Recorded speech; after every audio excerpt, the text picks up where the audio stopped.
Hello everyone. मैं हूँ रीटा उपाध्याय और आपका स्वागत है मेरे चैनल स्टडी विद रीटा में। एमपीपीएससी 2020 का जो प्री का सिलेबस है उसमें 10 यूनिट जो दी गई है आयोग से संबंधित, उसमें आज हम करेंगे कैग के बारे में, यानी कि नियंत्रक एवं महालेखा परीक्षक के बारे में आज हम पढ़ेंगे।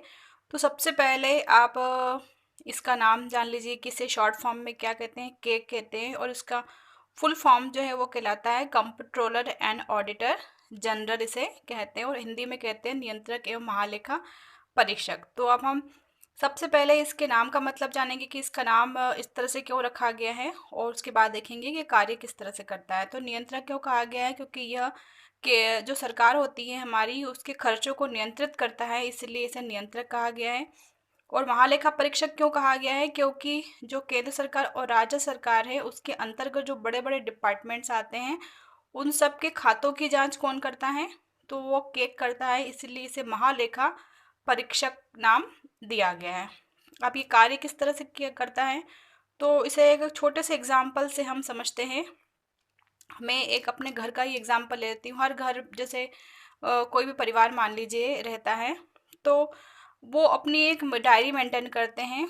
तो वो डायरी या तो पापा करते हैं या मम्मी करती है, पर हर घर में एक डायरी मेंटेन जरूर होती है जिसमें सारा हिसाब किताब लिखा होता है कि पापा की इनकम कितनी है और खर्चे घर के कितने हैं। जैसे दूध का खर्च हो गया, बिजली का खर्च हो गया, बच्चों की पढ़ाई के लिए खर्चे हो गए, कपड़े वगैरह लिए उस महीने जितने भी हमने, तो शॉपिंग कितने की करी वो खर्च। तो सारा एक डायरी एक मेंटेन होती है जिसके थ्रू हमें पता चलता है कि हाँ हमारी इनकम इतनी थी और हमने इस महीने इतने पैसे खर्च किए। तो मान लीजिए कि वो डायरी किसने मेंटेन करी, आपके घर में आपकी मम्मी ने वो डायरी मेंटेन कर ली कि मैंने इतने इतने पैसे पापा ने दिए थे तो मैंने इतने इतने पैसे यहाँ यहाँ खर्च कर दिए और लिख लिया सारा। अब वो डायरी किसे चेक करवाएंगी वो, तो वो डायरी चेक करेगा कौन, आपके पिताजी चेक करेंगे कि हाँ मैंने जो पैसे दिए थे वो सही जगह पर यूज़ हुए हैं या नहीं, कोई ज़्यादा फिजूल खर्ची तो नहीं हुई है उन पैसों की। तो वो जो चेक करते हैं जो पिताजी आपके, तो वो किसका कार्य कर रहे हैं, वो कार्य कर रहे हैं केक का, क्योंकि केक भी यही कार्य करता है। जो खाते डिपार्टमेंट के द्वारा जो मेंटेन किए जाते हैं उनकी जांच कौन करता है, केक करता है। अब पिताजी ने मान लो वो डायरी चेक करी और उनको लगा कि हाँ मम्मी ने पार्लर में ज़्यादा पैसे खर्च कर दिए, शॉपिंग में ज़्यादा पैसे खर्च कर दिए, तो वो मम्मी को बोलेंगे कि देखो आपके पार्लर का ज़्यादा खर्च हो रहा है या आपके घूमने फिरने में ज़्यादा आपने पैसे खर्च कर दिए हैं, तो आप इसको कम कीजिए। तो यही कार्य कौन करता है, कार्य करता है ये वाला केक।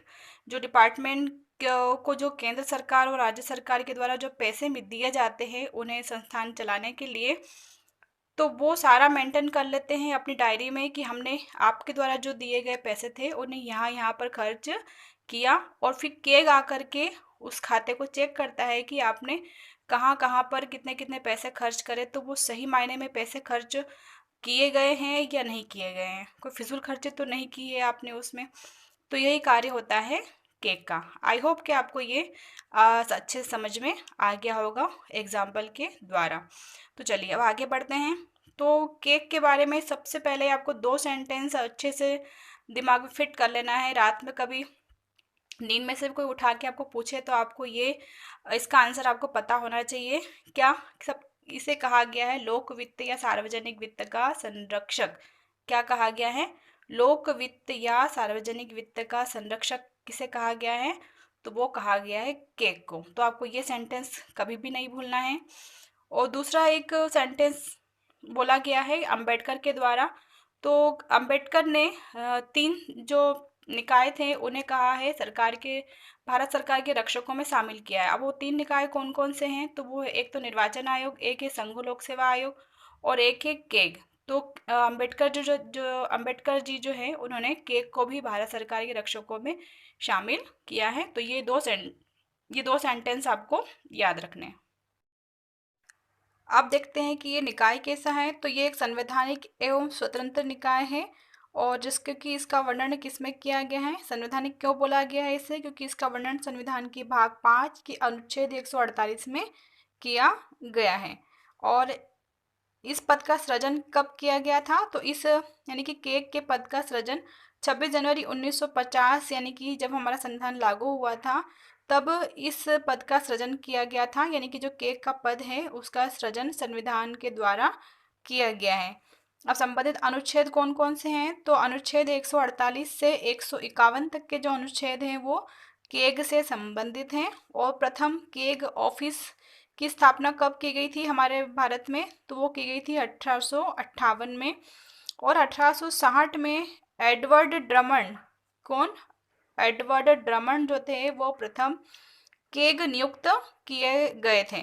और प्रथम भारतीय केग, अगर बोले कि भारतीय केग कौन थे हमारे प्रथम, तो वो थे नरहरि राव।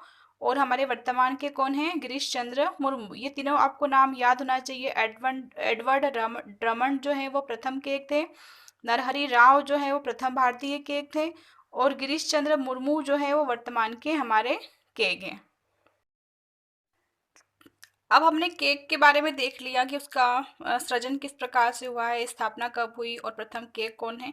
और अब देख लेते हैं कुछ संबंधित अधिनियम। अब इससे संबंधित अधिनियम कौन कौन से हैं, तो एक एक है 1919 का भारत सरकार अधिनियम, है ना। कौन सा, भारत सरकार का 1919 का अधिनियम है, जिसके तहत क्या करा गया है, इस अधिनियम के तहत केक को सरकारी नियंत्रण से मुक्त कर दिया गया है। यानी कि ये क्या बन गया था, इस अधिनियम के बाद ये बन गया था एक स्वतंत्र निकाय, क्योंकि इस पर गवर्नमेंट का कोई नियंत्रण नहीं है, वो अपने कार्य करने के लिए स्वच्छंद है, यानी कि स्वतंत्र है। और दूसरा है 1935 का अधिनियम, जिसमें क्या बताया गया है, केग केंद्र के साथ साथ राज्यों का भी ऑडिट करेगी। पहले केग को सिर्फ केंद्र सरकार के खातों का ऑडिट करने का बताया गया था काम, पर उसके बाद उन्होंने 1935 का जो अधिनियम पारित हुआ उसमें केग के काम को बढ़ा दिया। और क्या कर दिया, उन्होंने कहा कि केंद्र के साथ साथ आप राज्यों का भी अब ऑडिट करोगे। तो ये दो अधिनियम हो गए। 1919 में उसको क्या कर दिया, सरकारी नियंत्रण से मुक्त कर दिया। 1935 के अधिनियम में उसे केंद्र और राज्य दोनों का ऑडिट का काम दे दिया। और एक है 1971 का महालेखा अधिनियम। This is the most important, क्योंकि इस अधिनियम के द्वारा ही क्या किया गया है, केग के कार्य, शक्तियां व सेवा शर्तों का निर्धारण किया गया है। आप देखेंगे कि केग जो है उसके पद का सृजन तो कब हो गया था, 1950 में ही हो गया था, है ना। पर उसके जो सेवा शर्तें हैं, उसके जो कार्य हैं, उसकी जो शक्तियां हैं, उनका निर्धारण नहीं किया गया था। तो उसका निर्धारण कब किया गया है, फिर 1971 का एक अधिनियम उन्होंने अलग से पारित किया गया संसद के द्वारा, और उसी में कार्य शक्तियां एवं सेवा शर्तों का निर्धारण किया गया। दूसरा है 1968 का। 1968 में जो केग है उन्होंने अपने एक लेखा बोर्ड का गठन किया, जिसकी संरचना क्या होती है, एक अध्यक्ष होता है और 3 सदस्य होते हैं। और ये दोनों ही किसके द्वारा नियुक्त किए जाते हैं, केग के द्वारा नियुक्त किए जाते हैं। अब है 1976। 1976 में क्या हुआ, 1976 में हुआ केग से लेखांकन का दायित्व वापस ले लिया गया। पहले क्या किया गया था कि इन्हें 2 काम दिए गए थे कि आप डायरी भी मेंटेन करो और उसके बाद उसकी जांच भी करो। तो दोनों काम दिन को दिए गए थे, परंतु बाद में सरकार को ऐसा महसूस हुआ कि ये कुछ ज़्यादा ही काम हमने इनको सौंप दिया है। तो फिर उन्होंने क्या करा कि जो लेखांकन का जो काम था वो उन्होंने केग से वापस ले लिया, और फिर उन्हें कहा कि सिर्फ आप क्या करेंगे, आप उन लेखांकन की जांच करेंगे। तो एक इसमें एक बात ये है कि लेखांकन का काम तो वापस ले लिया, पर अब वो जानकारी कौन कौन से देंगे, हो सकता है कुछ जानकारी वो छुपा लें आपसे।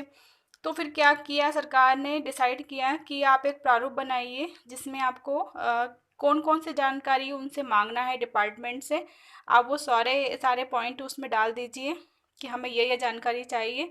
तो ये जो प्रारूप है उसका निर्धारण कौन करता है, तो उसका निर्धारण करता है राष्ट्रपति करता है। और किसकी सलाह से करता है, तो वो केग की सलाह से करता है। अब प्रारूप वो बना देते हैं केग की सलाह से राष्ट्रपति, और डिपार्टमेंट्स को दे देते हैं, और फिर नेक्स्ट टाइम जब वो जाते हैं तो उन प्रारूपों की फिर वो जांच करते हैं। अब केग के बारे में देख लेते हैं कि इसकी नियुक्ति एवं त्यागपत्र किसे देता है केग। तो केग केग की नियुक्ति भी राष्ट्रपति करता है, और वो अपना त्यागपत्र भी किसे देते हैं, तो वो अपना त्यागपत्र भी राष्ट्रपति को ही देते हैं। शपथ इन्हें कौन दिलवाता है, तो इन्हें शपथ दिलवाते हैं राष्ट्रपति, जो कि तीसरी अनुसूची में जो बताई गई है शपथ की विधि, उसी प्रकार से इन्हें शपथ दिलाई जाती है। कार्यकाल जो है इनका, तो इनका कार्यकाल है 6 या 65 वर्ष आयु जो भी पूर्ण हो जाए, यानी कि कार्यकाल इनका 6 वर्ष है, पर यदि इसकी जो भी केग नियुक्त किया जा रहा है, अगर मान लो उनकी आयु 62 वर्ष है, तो वो सिर्फ कितने टाइम तक काम करेगा, तो वो सिर्फ 3 साल तक ही काम करेगा, क्योंकि इसमें एज लिमिट दिया गया है। और यदि जिसकी आयु कितनी है 59 ईयर है, तो वो पूरे 6 साल तक काम करेगा। ये आपको ध्यान रखना है। सेवा शर्तों का निर्धारण जो है वो संसद द्वारा किया जाता है। कार्य एवं शक्तियां जो है वो भी महालेखा परीक्षक अधिनियम 1971 द्वारा निर्धारित की गई है। और पदच्युत कौन करता है, मतलब इसे पद से कौन हटा सकता है, तो इसे राष्ट्रपति हटा सकते हैं, उसी तरह जिस तरह से कि सुप्रीम कोर्ट के न्यायाधीश को हटाया जाता है। वेतन भत्ते इनके संचित निधि पर भारित होते हैं। और पुनर्नियुक्ति यानी कि सेवानिवृत्ति रिटायरमेंट के बाद इन्हें किसी अन्य पद, जो गवर्नमेंट के जो अन्य पद होते हैं निकलते हैं, तो उन पर इनको नियुक्त नहीं किया जा सकता, यानी कि ये पुनर्नियुक्ति के पात्र फिर नहीं होते हैं। अपवाद क्या है, क्योंकि इन्होंने तो बोल दिया कि आप रिटायरमेंट के बाद किसी और ऑफिस को ज्वाइन नहीं कर सकते हैं, पर फिर भी एक इसमें एक अपवाद था। एक चंद्रा जो थे हमारे केग, उन्हें क्या किया था इन्होंने, गवर्नमेंट ने सेवानिवृत्ति के बाद भी वित्त आयोग के अध्यक्ष के पद पर नियुक्त किया था। तो आपको एक के चंद्रा का नाम नहीं भूलना है, आपको इनका नाम याद रखना है। अब है लेखांकन के प्रारूप का निर्धारण। तो लेखांकन के प्रारूप अभी मैंने आपको समझाया पहले कि कौन करता है लेखांकन के प्रारूप का निर्धारण, तो राष्ट्रपति करते हैं केग की सलाह पर। अब है केग प्रशासन के सामान्य नियमों का निर्धारण, मतलब केग किस प्रकार से कार्य करेगा, तो उसका जो सामान्य नियम उसके लिए जो बनाए जाते हैं, तो उसका निर्धारण कौन करता है, तो उसका निर्धारण भी राष्ट्रपति करता है, पर किसकी सलाह पर, केग की सलाह पर करता है। फिर है रिपोर्ट। तो केग अपनी रिपोर्ट किसे सौंपता है, तो केग अपनी रिपोर्ट संघ सरकार जो होती है, संघ सरकार के संबंध में रिपोर्ट जो बनाई जाती है वो राष्ट्रपति को सौंपता है, और राष्ट्रपति उस रिपोर्ट को संसद के समक्ष रख देता है। और जो राज्य सरकार के संबंध में जो रिपोर्ट बनाई जाती है केग के द्वारा, तो वो रिपोर्ट किसको सौंपी जाती है, राज्यपाल को सौंपी जाती है, और राज्यपाल जो है उस रिपोर्ट को राज्य विधानमंडल के समक्ष रख देते हैं। अब ये दोनों यहाँ से निकलने के बाद ये दोनों रिपोर्टें किसके पास जाती हैं, लोक लेखा समिति के पास जाती हैं, जो कि इन रिपोर्टों की जांच करता है। अब एक मोस्ट इम्पोर्टेंट पॉइंट ये है कि रिपोर्ट तो उन्होंने बना ली है ना, जो टिप्पणी उन्होंने केग ने दी है, उस टिप्पणी पर यानी कि उस रिपोर्ट पर कार्य करने की अंतिम जिम्मेदारी होती है संसद की। किसकी जिम्मेदारी है, रिपोर्ट पर कार्य करने की अंतिम जिम्मेदारी है संसद की, ये आपको ध्यान रखना है। आगे बढ़ने के पहले मैं आपको एक अभियान के बारे में बता देना चाहती हूँ जो मैंने चलाया है, कि यूट्यूब पे जितने भी हमारे भारतीय यूट्यूबर्स हैं जिनके 1000 से कम सब्सक्राइबर है, प्लीज़ आप उन्हें 1000 सब्सक्राइबर तक पहुँचा दें, ताकि उन्हें आप थोड़ा सपोर्ट करें, और ताकि उनका चैनल मोनेटाइज हो सके और उन्हें यूट्यूब पर रोज़गार मिल सके। तो आपसे बस यही रिक्वेस्ट थी। चलिए अब आगे देखते हैं। अब हम थोड़ा सा लोक लेखा समिति के बारे में जान लेते हैं कि लोक लेखा समिति क्या है। तो यह भारत शासन अधिनियम 1919 के तहत गठित की गई थी, और यह एक स्थायी संसदीय समिति है। यह केग की रिपोर्ट की जांच करती है, जो केग रिपोर्ट बनाता है उसकी जांच कौन करती है, तो उसकी जांच लोक लेखा समिति द्वारा की जाती है। और जो केग होते हैं उन्हें लोक लेखा समिति के मार्गदर्शक, मित्र और सलाहकार के रूप में जाना जाता है। किस रूप में कार्य करते हैं के, लोक लेखा समिति के मार्गदर्शक, मित्र और सलाहकार के रूप में जाना जाता है। ये प्रश्न ही पूछते हैं, इसका आपको ध्यान रखना है। इसका आंसर आएगा केग। अब हम लिस्ट देख लेते हैं कि अभी तक कौन कौन से लोगों को केग के पद पर नियुक्त किया गया है। तो ये नाम आप एक रफली देख लीजिए कि नरहरि राव पहले थे, के चंद्रा उसके बाद बने थे, और इनका पद विवादित था क्योंकि इन्हें वित्त आयोग के अध्यक्ष के पद पर नियुक्त कर दिया था रिटायरमेंट के बाद भी। और के राय है, फिर एस रंगनाथन है, ए बख्शी है, ज्ञान प्रकाश है, TN चतुर्वेदी है, जी सोमिया है, के शंगलू है, VN कौल है, विनोद रॉय है, शशिकांत शर्मा है, राजीव महर्षि है, और वर्तमान में कौन है, गिरीश चंद्र मुर्मू। यानी कि अभी तक कितने लोगों को केग अपॉइंट किया गया है, 14 लोगों को केग अपॉइंट किया गया है। और एक बात आपको ध्यान रखनी है कि कोई भी महिला अभी तक केग के पद पर नियुक्त नहीं की गई है। आगे बढ़ते हैं, देख लेते हैं हम केक के कार्य हैं, कार्य क्या क्या होते हैं, मतलब क्या क्या कार्य केक करता है। तो केक जो है संचित निधि संबंधी खर्चों का परीक्षण करता है, आकस्मिक निधि एवं सार्वजनिक खाते जो होते हैं उनके खर्चों का परीक्षण करता है, केंद्र व राज्य सरकार के विभिन्न विभागों के खातों का परीक्षण करता है, शुद्ध आय की गणना को प्रमाणित कौन करता है, तो वो केग ही करता है, राष्ट्रपति व राज्यपाल द्वारा अनुशंसित प्राधिकरण के खातों का ऑडिट करता है, केंद्र व राज्य सरकार द्वारा वित्त पोषित संस्थान का परीक्षण करता है। और यह एक एक एक फैक्ट है इम्पोर्टेंट कि यह स्थानीय निकायों का परीक्षण नहीं करता। किसका परीक्षण नहीं करेगा, ये स्थानीय निकायों का परीक्षण नहीं करता। जो केंद्र सरकार और राज्य सरकार के अंतर्गत जो डिपार्टमेंट्स आते हैं उनका ऑडिट करता है। और किसका करता है, जो जिनको वित्त किसके द्वारा मिल रहा है, केंद्र या राज्य सरकार के द्वारा जिन संस्थानों को वित्त दिया जाता है तो उनका परीक्षण भी करता है, परंतु वो स्थानीय निकायों का परीक्षण नहीं करता। अब स्थानीय निकाय कौन कौन से होंगे, तो इसके अंदर आ जाएगी नगर पालिकाएं, नगर निगम, नगर परिषद और पंचायतें जो हैं वो स्थानीय निकाय कहलाते हैं। तो उनका परीक्षण केक द्वारा नहीं किया जाता है। पर हाँ, यदि राष्ट्रपति और राज्यपाल इनसे रिक्वेस्ट कभी करे कि आप जाके देखिए वहाँ पर चेक कीजिए, तो केग इनका परीक्षण कर सकता है, इनका ऑडिट कर सकता है।